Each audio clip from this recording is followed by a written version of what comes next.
భారతదేశంలో మాత్రమే కనిపించే కొన్ని విషయాలు చెప్పుకుందామా? ఆడపిల్ల చదువు ఖర్చు కంటే పెళ్లి ఖర్చు ఎక్కువ. పోలీసుని చూస్తే భద్రత కంటే భయం ఎక్కువ.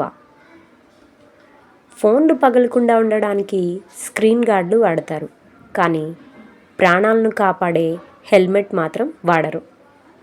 ఆఫీస్కి వెళ్ళడానికి అందరూ హడావిడిగా బయలుదేరుతారు, కానీ ఎవ్వడూ టైంకి చేరుకోడు. కాళ్ళకు వేసుకునే చెప్పులు మాత్రం ఏసీ షాపుల్లో అమ్ముతారు, కానీ అన్నంలో తినే కూరగాయలు మాత్రం కాల్వ పక్కన అమ్ముతారు. అసలు పరిచయం లేని వ్యక్తితో ఆడపిల్ల మాట్లాడకూడదు, కానీ పెళ్లి చేసుకోవచ్చు. సిగ్గు చాలా ఎక్కువ, కానీ జనాభా మాత్రం 121 కోట్లు. గీత గొప్పదా, ఖురాన్ గొప్పదా అని కొట్టుకు చచ్చే 100 మందిలో ఏ ఒక్కడు కూడా దాన్ని పూర్తిగా చదివి ఉండడు. ఇది మన గొప్పతనం.